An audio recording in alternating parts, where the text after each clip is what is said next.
Jesus is on his way to Jerusalem. He stops at the house of two friends, two sisters, Martha and Mary, the sisters of Lazarus that we meet in the Gospel of John. And Martha comes out of the house to greet him.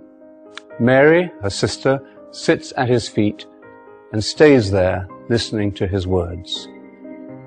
Martha then becomes distracted by her many tasks. She comes to Jesus and she says, "Lord, don't you see that I'm doing all the work by myself? Tell my sister to give me a hand."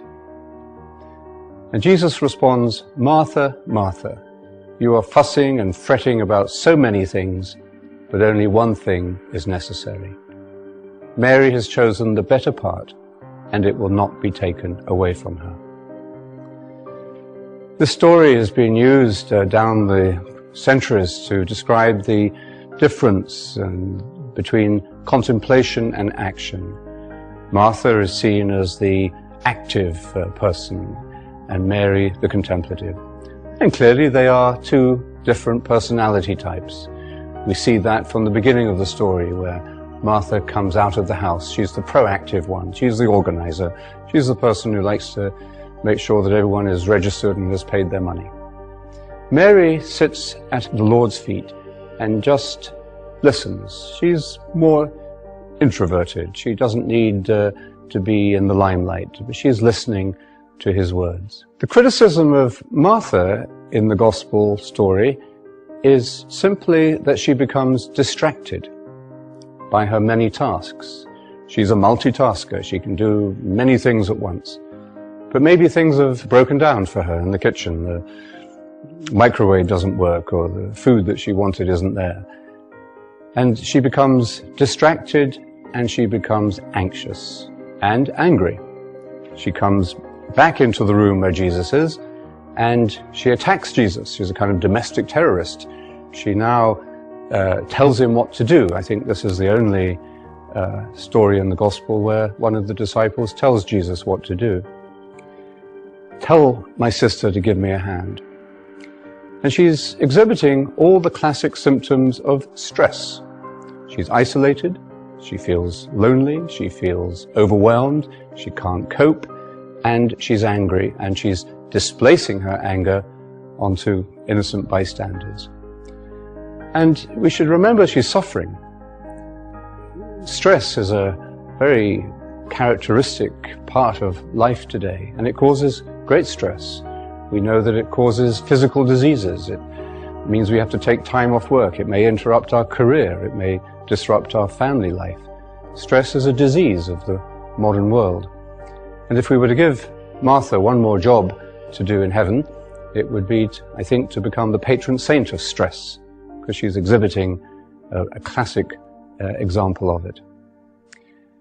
Because she's suffering, we see Jesus responding not with anger, not with condemnation, but with compassion. And first of all, he says, "Martha, Martha." In other words, he's recalling her to herself. She's lost touch with herself. That's what's happened when we fall into stress and into anxiety. We feel cut off from our own true identity, and therefore we can't relate to other people, certainly not to the Spirit. So the first thing he does is simply to recall her to herself. And then, like a good friend, he puts a mirror in front of her. He leads her to self-knowledge. He says, "You are fussing and fretting about so many things. You're scattered, you're fragmented, you're doing too much, and you've lost your center, you've lost your sense of priority." And then he defends Mary in a way that has been used down the centuries to defend the contemplative life from those who say that it's a waste of time, it's useless. The time you spend meditating doesn't do any good. He says Mary has chosen the better part, and it will not be taken away from her. He says that only one thing is necessary. What is the one thing necessary? He doesn't define it, actually. It's up to us to interpret this story. And perhaps the one thing necessary is to realize that Martha and Mary are not just two personality types, the introvert and the extrovert, in conflict.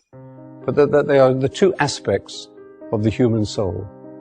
In you, in me, in everyone, there are these two dimensions, like the two halves of the brain, the intuitive and the logical, the active, the contemplative. And that the happy house, the friendly self, the true self, is when these two aspects of our identity are in harmony and integrated. The power of Jesus' comments to Martha is to recall her to that deep inner wisdom, to put herself back into harmony with her other half, the other half of herself. How do we do that?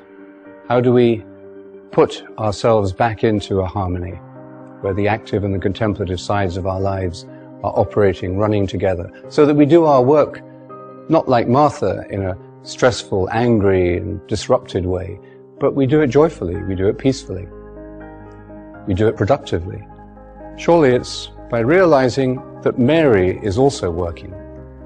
It's a quieter work, not so obvious, doesn't catch the headlines, but Mary is also working because she is sitting still. She's listening to the words of the Lord.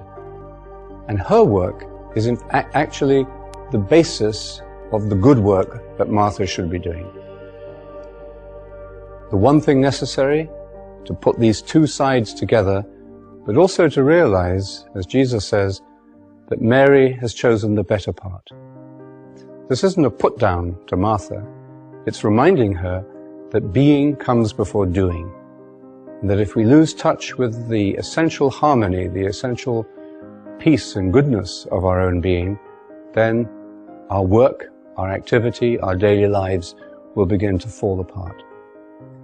How do we put this back together? How do we recover this friendship within ourselves? Well, I remember telling the story once at a Buddhist Christian conference I was speaking at, and a Buddhist friend of mine said, that's a really good story, I can relate to that. What happened next? And of course we don't know, as in many of the gospel stories we'll be looking at, we don't know what happens next. Because in a sense what happens next is us. How do we interpret it? How do we find a practical way, a way like daily meditation, to put this priority back into our lives, to see how our lives of action, our running around, our work, are built upon the stillness, the silence, the listening, which is the work of Mary.